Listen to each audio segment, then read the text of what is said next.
Graça e paz. Alcoolismo. Álcool. Bebida alcoólica. Alcoólatras. Problema de milhares de pessoas ou até mesmo milhões. Sou Rafael Silva, pastor e também terapeuta, como você já acompanhando nas aulas deste curso de formação, terapeuta cristão de dependentes químicos e codependente. Hoje quero falar de um tema importantíssimo, um tema cujo tem um grande significado e importância para toda a sociedade, não só brasileira, como de todo o mundo. E não é de hoje que esse problema tem atingido e afligido várias e várias pessoas. Para isso, em relatos históricos, falam que o alcoolismo, ou seja, a bebida alcoólica, ela se dá desde a época de antes de Jesus Cristo, aproximadamente uns 6.000 anos antes de Cristo. E nisso, no versículo 21 da Bíblia, no livro de Gênesis, capítulo 9, diz que bebendo o vinho, embriagou-se e pôs-se nu dentro de sua tenda. É um versículo que é, por muitas pessoas, descartado. Porque fala de um homem cujo tem um marco histórico muito importante. Noé, exatamente Noé. Noé, ele foi escolhido por Deus. Noé andava com Deus. Noé tem um marco histórico no início da sua trajetória, ao qual é relatado no livro de Gênesis, que ele era um homem íntegro, um homem justo. Ele andava com Deus. Exatamente, Noé, naquela época ao qual os homens estavam se distanciando de Deus, Noé andava com ele. Noé era casado, tinha 3 filhos e 3 noras. E ele foi escolhido por Deus, porque Deus havia se arrependido de haver feito o homem na terra, porque o homem estava se corrompendo. O homem estava fazendo tudo aquilo que a carne lhe proporcionava fazer, porque lhe agradava e alimentava. Como Salomão descreve, ele fala uma questão tão importante, se não me falha a memória, em Eclesiastes. Ele fala sobre que volte ao pó que deu e o espírito retorne a Deus, que também o deu. Então, essa matéria física que tenho aqui, esse corpo, não importa a forma como vai ser sepultado, cremado, enterrado, não importa, de alguma forma ela vai virar pó. A não ser se eu congelar, aí provavelmente, claro, não vai virar um pó. Mas, ao virar pó, ela retorna às suas origens. Noé, nessa passagem do livro de Gênesis, capítulo 9, se nós formos parar para analisar, nós vamos entender um pouco o motivo pelo qual é justificável Noé ter se embriagado. Noé, ao ser escolhido por Deus para construir uma grande arca, um grande feito, é como se eu pegasse agora aqui, selecionasse alguns engenheiros para fazer uma grande construção de algo grandioso, para fazer um marco histórico dentro da sociedade, mas também dentro do planeta. E colocar esse engenheiro, tipo Oscar Niemeyer, que já se foi, dos grandes marcos históricos das suas construções. Ele foi selecionado entre vários outros e ele foi ali selecionado para a construção. Até mesmo Brasília tem ali a sua assinatura. Olhando para tudo isso, nós vamos começar a entender que Noé, ao ser selecionado por Deus, não é porque Deus tem os seus favoritos. Algumas pessoas podem considerar dessa forma. Mas Noé, ele procurava estar com Deus. E quando nós nos deparamos diante dessa situação, nós vemos que Deus não apenas vê o físico, ele vê o coração, assim como ele falou para Samuel, quando foi ungir o rei na casa de Jessé. Samuel estava olhando todos os filhos de Jessé, a afeição física, e Deus estava olhando o coração.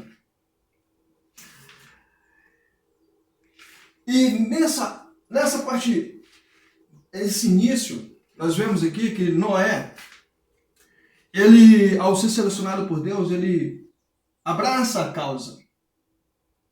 Ele abraçou a causa. Porque é fácil dizer assim, mas quando Deus escolhe, mas Deus não obriga. Uma prova disso nós vemos lá no Novo Testamento, quando Judas Iscariote foi um dos escolhidos, ele era um discípulo, mas ele não foi obrigado a seguir Jesus, ele não foi obrigado a servir a Deus. Ele foi escolhido. Mas a decisão dele foi de se tornar um traidor, se dar espaço à traição. Noé, ao ser selecionado por Deus, ser escolhido, e Deus conversando com ele, ele aceitou a missão. Então ele foi lá, conjuntamente com seus 3 filhos, a sua esposa e suas 3 noras, foi para a construção da grande arca. Naquela arca imensa, havia espaço para muitas pessoas. Muitas pessoas, não apenas 8 pessoas, mas mais pessoas. Quando Noé termina de construir aquela arca juntamente com sua família, Deus seleciona os animais. Seleciona os animais para adentrarem naquela arca. As pessoas ficaram.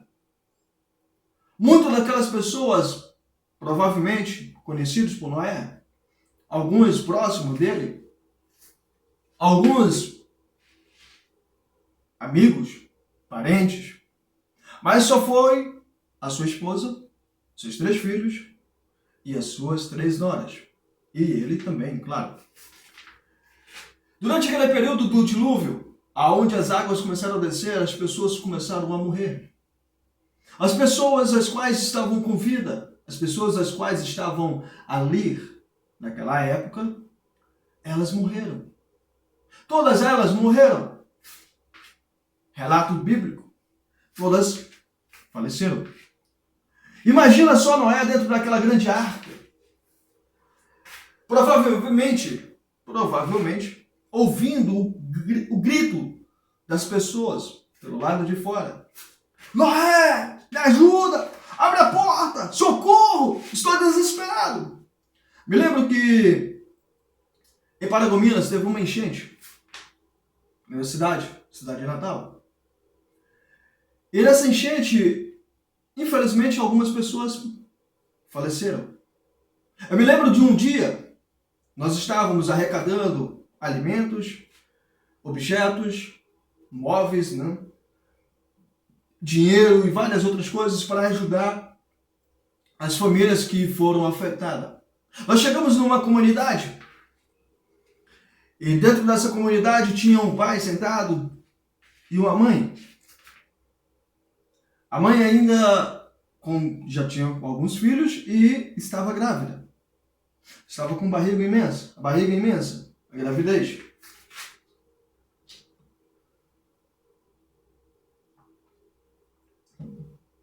Aquele episódio para mim foi marcante. Eu senti muita dor naquele dia. Não dor física, porque não aconteceu comigo, aconteceu com alguém. E quando aquela pessoa me contou aquilo que aconteceu, quando nós chegamos, eu, toda a equipe que estava conosco, que não era liderada por mim, estávamos todos lá. Aquele pai sentado, com a visão, os olhos pareciam que estavam me enxergando, mas na realidade ele estava vendo além. E por dentro, corroendo ele, aquela dor. Principalmente porque no desespero, no momento do desespero, quando começou a vir as águas da enchente que arrebentou lá, e começou a vir a água, aquele homem, ele, como um pai de família, ele adentrou na sua casa. E como ele não tinha apenas um filho, mas, se não me falha a memória, uns 3 a 4 filhos e mais um para chegando, ele pegou o caçula, o mais novo. Ele pensou, vou pegar ele e vou colocar lá fora e vou resgatar os outros. Ele pegou o caçula, o mais novo, colocou na parte de fora e adentrou na casa. No momento que ele adentra na casa, a água vem em alta velocidade e leva seu filho caçula. E leva seu filho. Quando ele sai com os outros filhos, no exato momento que ele sai com os outros filhos, ele não encontra seu filho caçula que estava lá, que ele tinha colocado lá. Então ele começa desesperado a procurar seu filho. Aproximadamente uns 300 metros ele encontra o corpo da criança boiando por cima da água. E ali entra o maior desespero de todos. Não só apenas o desespero, mas a culpa, a raiva junto. Imagina um turbilhão, uma grande explosão de sentimentos fluindo dentro daquele homem. Porque ele pegou seu filho na sua inocência para salvá-lo. E sem saber, o colocou diante do perigo. Seu filho foi encontrado morto. E quando nós chegamos lá, aquele homem sentado, sem falar nada, sua esposa também. Ele nem se emocionou. Claro, quem iria se emocionar com o que nós levamos a ele? Porque ele tinha perdido um bem precioso. Havia perdido um filho. Não só ele, mas a mãe, a esposa que estava lá.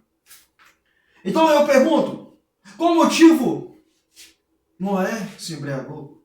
Porque é fácil falar, Noé, grande homem, Noé construiu uma arca. Noé! Mas Noé se embriagou.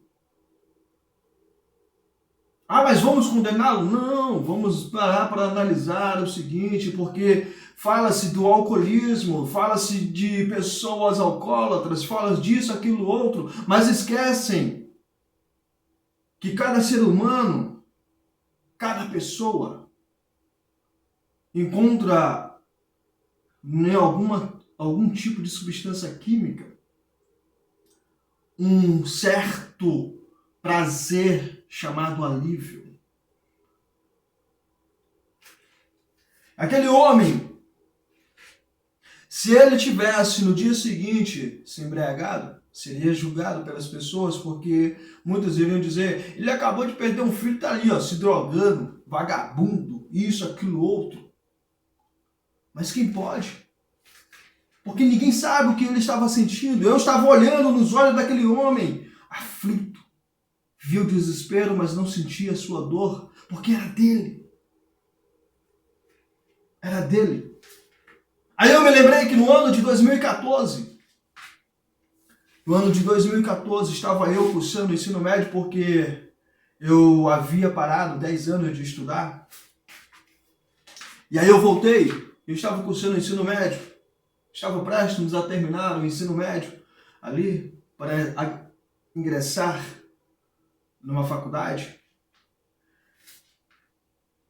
E aí minha irmã aparece no dia seguinte na porta da minha casa, juntamente com a sua mãe, que não é a minha mãe, me dizendo que o meu primo havia falecido e que era para mim ir para lá, para poder levar ela, como ela era de menor, e eu acompanhar. Então eu disse sim, vou só me aprontar, vamos. Não deu tempo nem de eu chorar, só fui lá, me aprontei, fomos. Chegando lá, tive a oportunidade de saber um pouco melhor do que havia acontecido. Meu primo, depois da separação, ele começou a se embriagar. Ele teve uma separação nada agradável. Ele encontrou a sua esposa o traindo uma, duas e algumas vezes. E aí ele se frustrou com aquela situação e aí ele ainda tentou, mas não conseguiu. Então ele começou a se embriagar, bebendo bastante. E ele era mototáxi. A irresponsabilidade começou a atingir. A falta de compromisso começou a atingi-lo. A arrogância e tudo começou a vir junto. Ele se embriagando. Ele juntamente com uma namorada nesse dia, mal sabia ele que seria seu último dia. Ele pegou a sua moto com a sua namorada, uma nova namorada que ele estava, e começou de um bar até fechá-lo, até o outro. E aí ele foi para uma comunidade longe, que tinha um bar aberto, que ficava aberto até mais tarde. E lá ele começou a se embriagar bastante. Muito, muito e muito. Ele retorna para casa, depois após que fecha o bar, retornando para casa, estrada de rural, sempre aparece uma vez ou outra animais na estrada. E ele vindo em alta velocidade, com a sua namorada na garupa, ele avista aproximadamente uma distância de 12 a mais metros, um pouco. Ele avista um animal passando. Uns parentes dizem que foi um burro, outros dizem que foi um cavalo, eu não sei se foi um animal que estava presente. E aí então ele começa a frear 7 metros de distância. Tem a marca, nós fomos lá, vimos a marca da freada, de aproximadamente 7 metros. Ele começou a frear, e o pior de tudo que ele freou o freio da frente. E a moto, como vinha em alta velocidade, ela não parou de uma vez. Eu não sei como foi que aconteceu, que eu não entendo muito. Só a perícia para explicar isso. Ele freou de uma vez. E aquele freio da frente, não sei se ele freou o da frente mais próximo.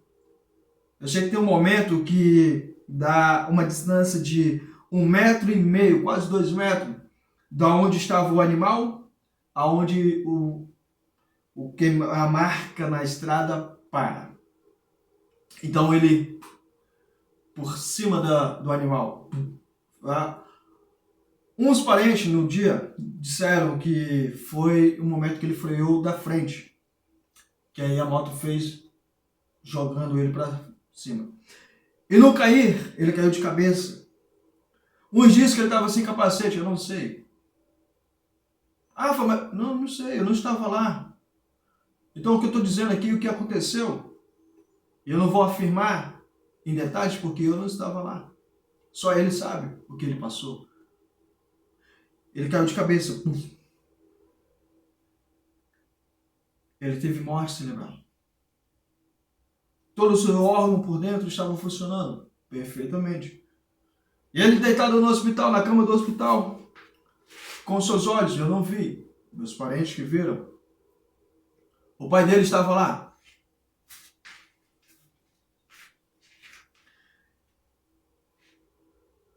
Às 5 horas da manhã, ele veio ao óbito. Fomos enterrados. Mas antes fizemos o velório. E no dia do velório, aconteceu algo que marcou aquele dia.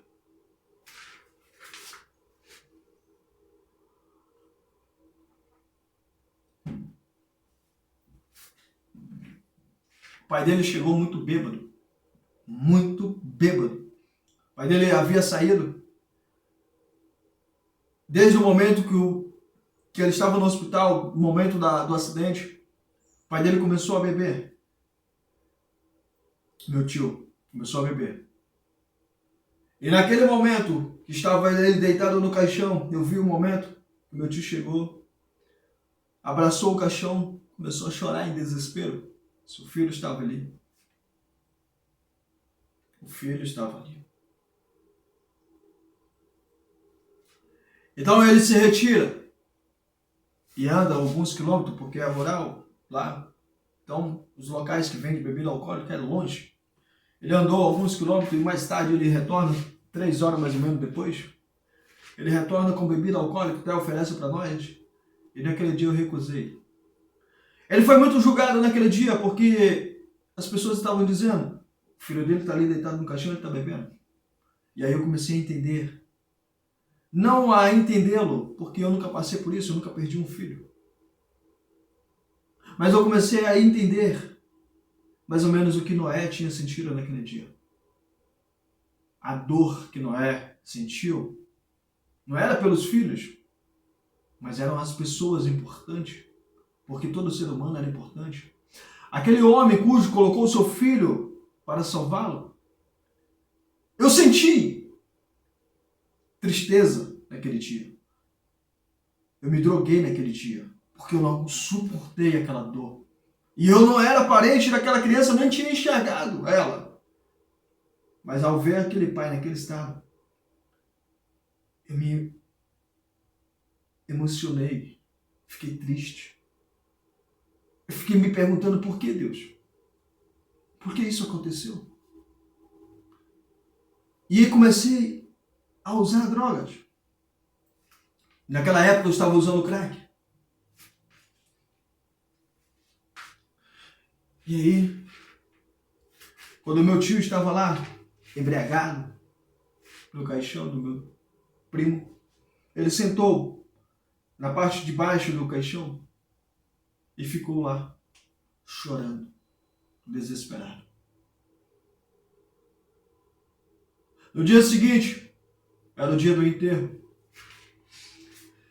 Pensávamos, até alguns dos irmãos do meu tio, inclusive o meu pai, o criticou e o repreendeu para que ele parasse de beber. Mas, o que fazer? Me diz o que fazer. Qual manual que existe que nos diz especificamente como passar pela dor? Porque se você falar, a Bíblia, então vamos lá para a Bíblia. Noé sentiu dor e se embriagou. Ana sentiu dor. Então, quando nós sentimos dor, cada um tem um tipo de reação. Quando Ana sentiu dor, ela clamou ao Senhor em desespero. Cada um lidar com a dor de uma forma. Mas Freud disse isso. Como foi que ele lidou com a dor? Como foi que ele reagiu diante da dor? Todo ser humano tem uma forma diferente. Então é importante, como eu já falei anteriormente em aulas passadas, se despir do preconceito, porque nós vamos trabalhar com pessoas e cada pessoa não é a mesma. Cada ser humano é único no palco da existência dessa vida, deste mundo que vivemos. Cada ser humano é único. Então, quando eu me deparo diante dessa situação, eu começo a parar para analisar por que Noé se embriagou logo após o dilúvio. Tinha ele motivo, ele tinha sido escolhido, estava ele com a sua esposa e seus filhos e as suas noras para começar tudo de novo. Mas por que ele se embriagou? Por que ele se embebedou de vinho? Porque ele estava sentindo uma dor por dentro. Ele viu pessoas e depois não viu mais. Quando eu olhei para o meu primo, deitado naquele caixão, eu me lembrei quando ainda éramos crianças e brincávamos, como morávamos em outra cidade, a gente passava tempos sem se ver, mas tivemos momentos bons.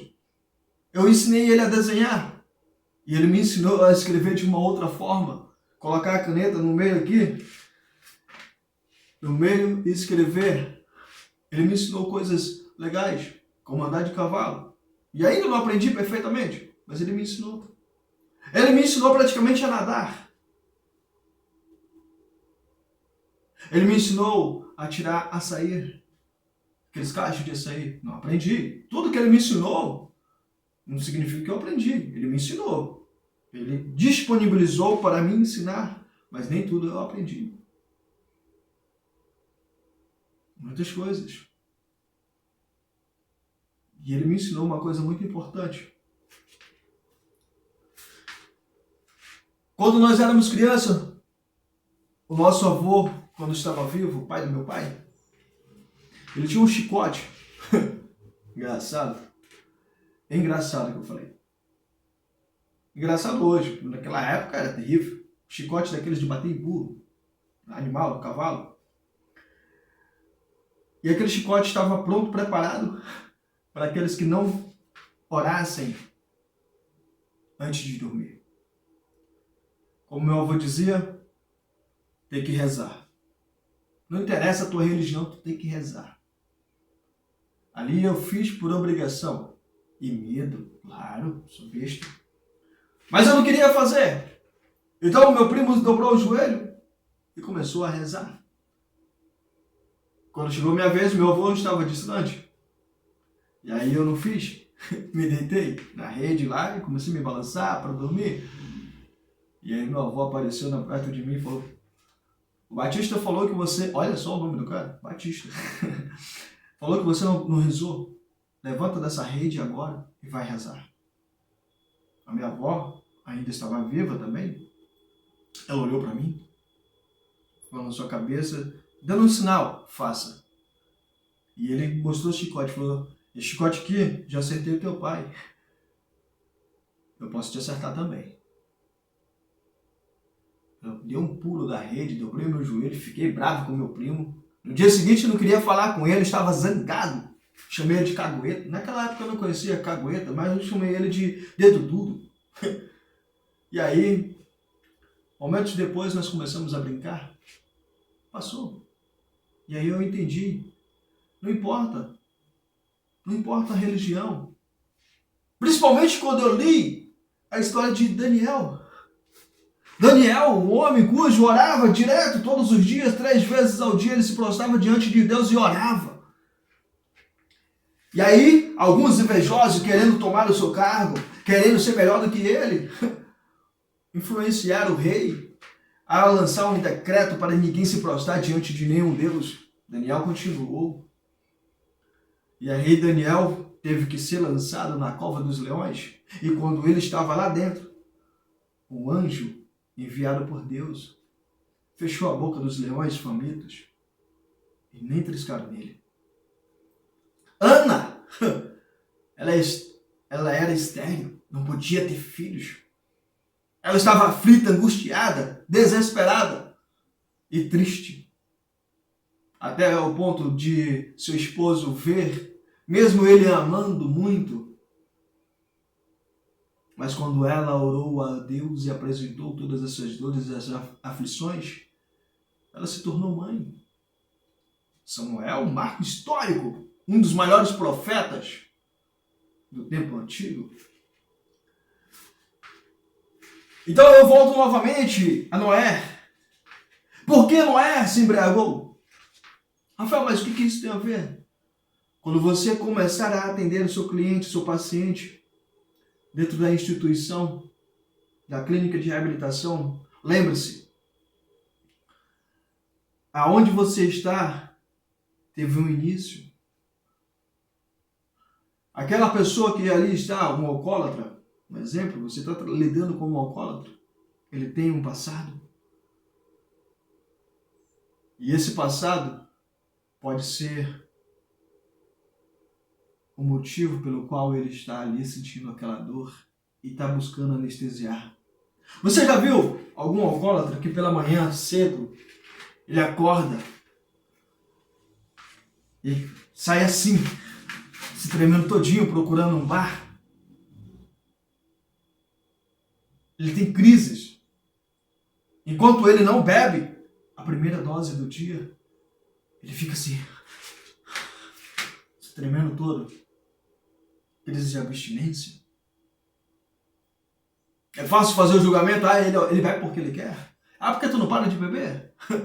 É fácil falar isso. Mas e qual o motivo que levou?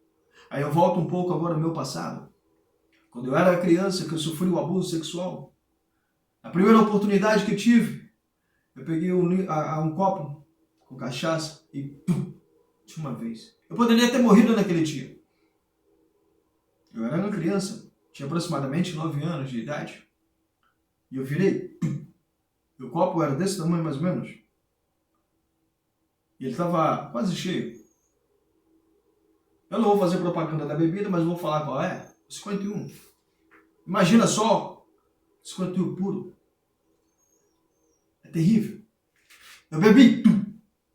Quando eu bebi, eu levantei. Quando eu caminhei, eu perdi todo o sentido. Só lembro. Dia seguinte, e mal lembro. Noé, ele passou por esse processo. Ele passou por essa situação. Ele perdeu pessoas. Pessoas morreram naquele dia. Seria escrúpulo da parte dele se ele não tivesse tido nenhuma emoção. Se ele não tivesse sentido nada. E aí eu me apego naquilo que Deus, quando ele entra na vida de um ser humano, não importa quão terrível seja essa pessoa, ela se torna uma pessoa amorosa, uma pessoa diferente. Um exemplo, o ladrão que estava na cruz. Enquanto um ainda queria continuar vivo, o outro queria a salvação. A mudança de todas as situações. E aí nós paramos e analisamos. Noé se embriagou porque ele queria anestesiar aquela dor. A dor de saber que pessoas estavam vivas. E ele estava dentro de um grande barco. Uma arca imensa, com vários animais e com espaço para muitas pessoas. Ele poderia ter tirado os animais e ter colocado as pessoas, mas ele não podia. Porque a partir do momento que ele entrou com os animais, Deus fechou por fora.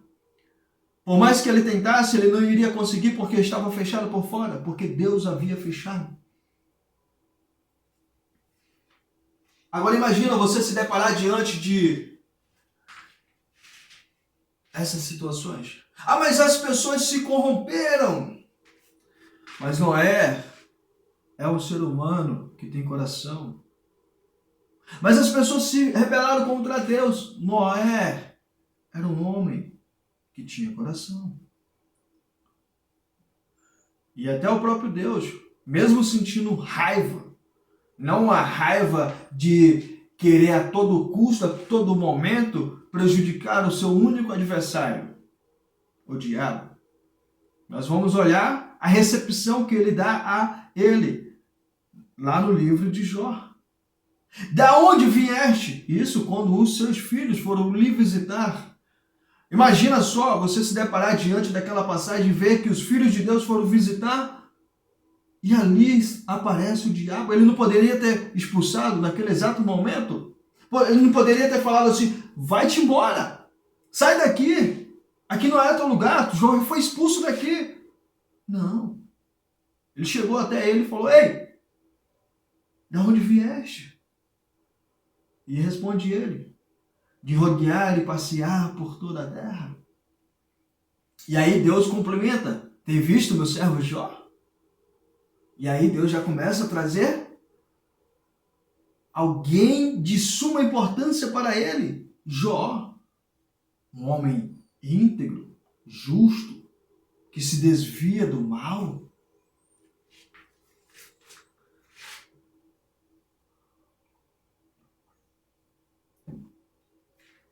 Então, na bebida alcoólica, quando a pessoa chega a se embriagar, ao ponto de ficar como Noé ficou, embriagado. Lembre-se que não é apenas diversão. Não. Tem as dores, as aflições. Sabe quando você chega na sua casa depois de um dia de trabalho, cansado, e tudo que você quer é se desconectar de qualquer tipo de problema, qualquer tipo de situação problemática? Quando você passa por alguma situação como Noé passou,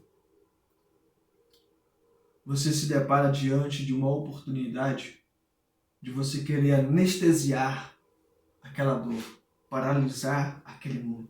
Sabe, eu vi muito isso, teve a pandemia. Muitas pessoas entraram em desespero.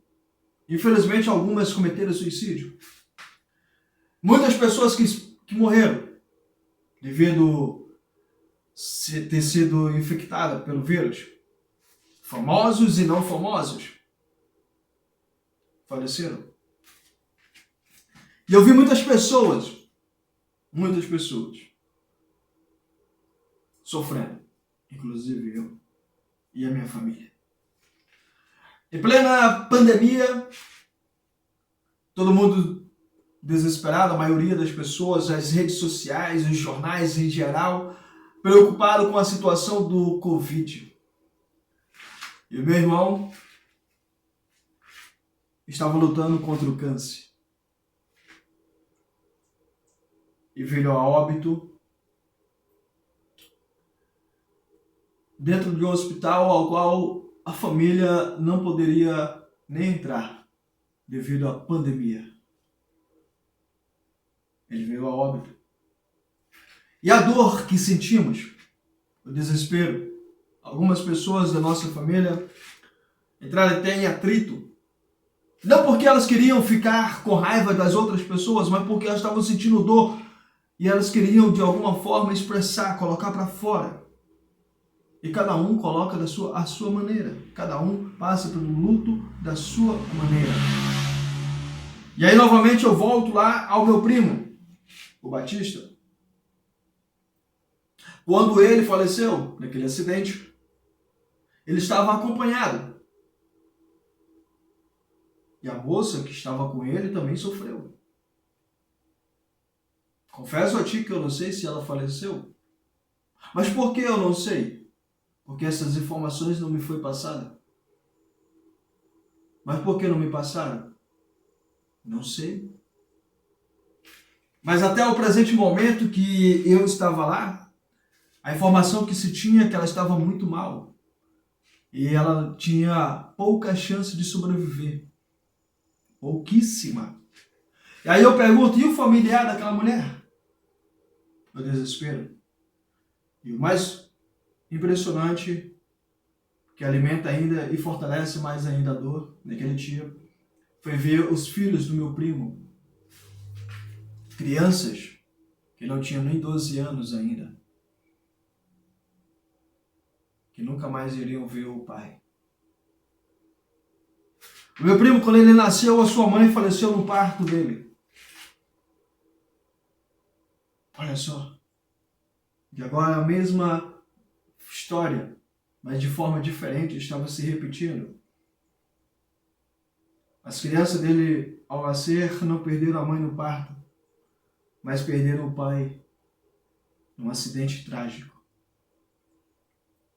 O tempo passa. Quando meu irmão, que também é meu primo, mas a minha mãe criou, nós sempre se tratamos como irmãos. Ele sempre me chamava de mano, nunca parou de me chamar de mano, até o dia que ele faleceu. E nós sempre tivemos essa afinidade, esse respeito, esse carinho.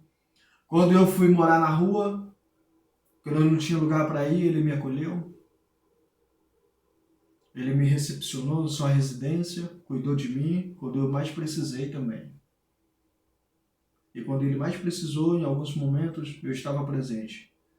Infelizmente, agora nesse período que ele estava com câncer, eu estava longe. Ele morando em Paragominas e eu aqui em São Paulo. E às vezes que nos falamos foi através do aparelho celular, graças à tecnologia que estão bem avançada. Essa dor que Noé sentiu o levou à bebida. Não que Noé queria beber desde o princípio. Não, ele estava ali aflito, ele estava angustiado, ele tinha passado por um processo traumático, uma dor terrível. Então ele precisava, se caso fosse necessário, porque a Bíblia não nos dá mais respaldo a respeito disso, mas fala que ele se embriagou.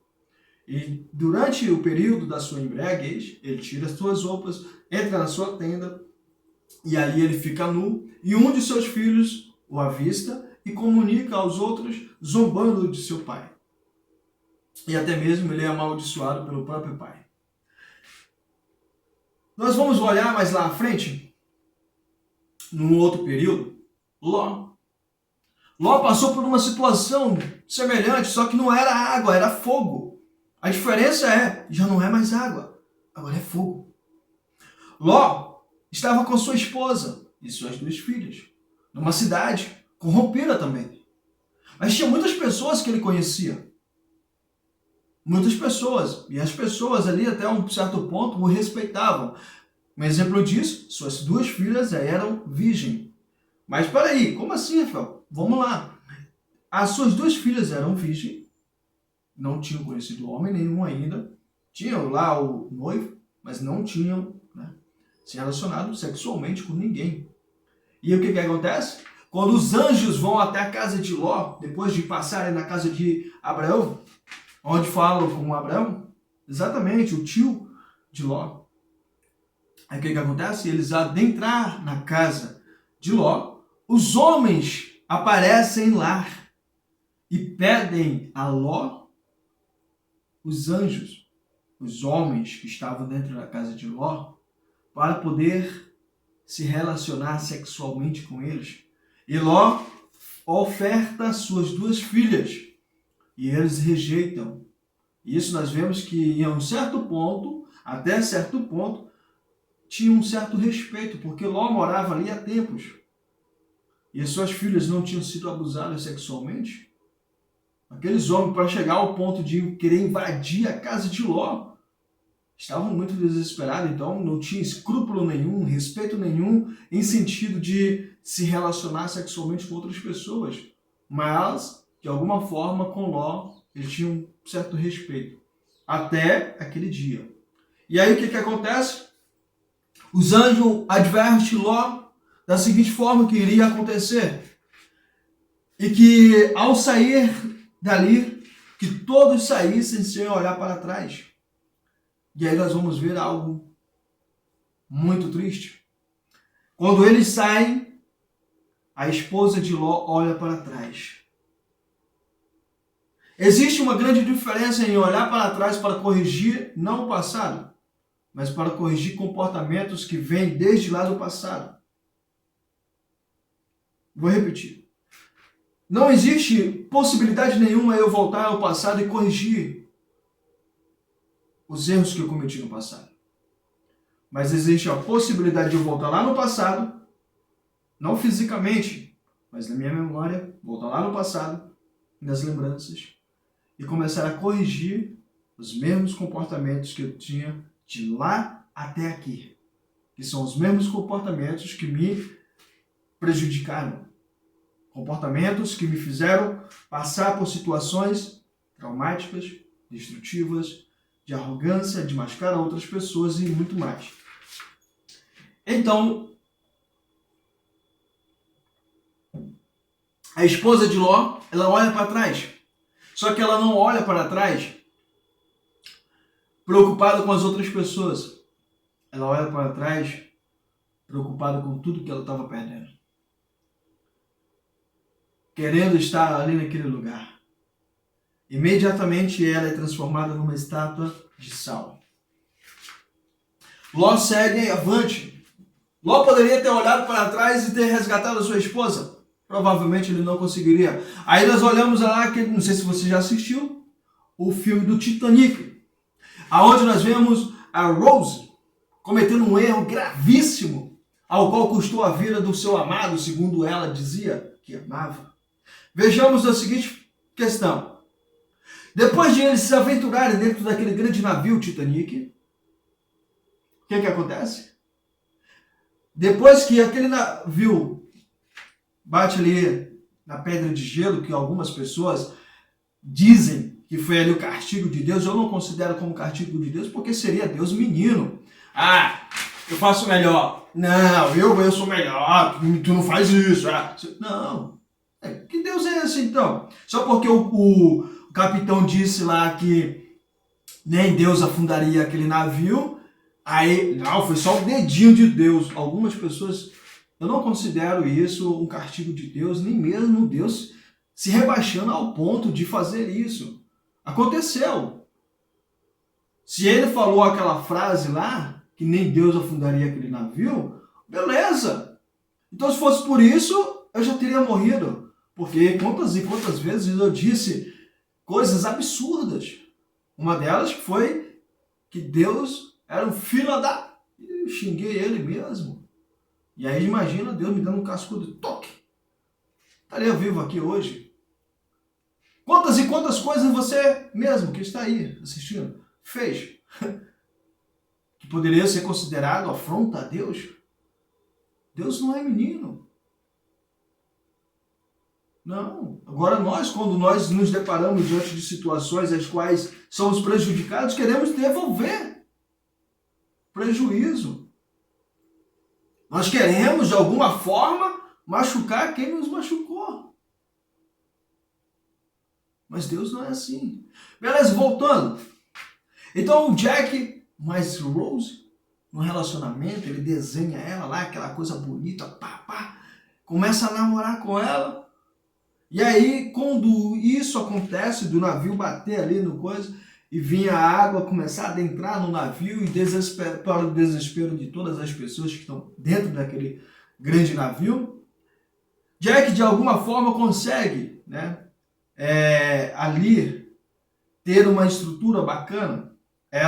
Ele é preso e deixado lá, né, algemado e tal, mas eles conseguem sair. Ele coloca Rose juntamente com outras pessoas dentro de um barco para poder se salvar. E agora a preocupação dele já não era mais com ela, era só com ele. Mas a Rose, agindo pela emoção, no meu ponto de vista, eu não sou um crítico de filme nenhum, mas meu ponto de vista como ser humano, ela agiu pela emoção. O desespero que ela cometeu ali, uma emoção aflorando ao ponto de agora deixar os dois perderem a vida. Então ela pula do barco, volta para o navio que está afundando, e depois, quando tudo parece pior, aí uma tauba, Rose fica em cima, Jack embaixo, e ele morre congelado.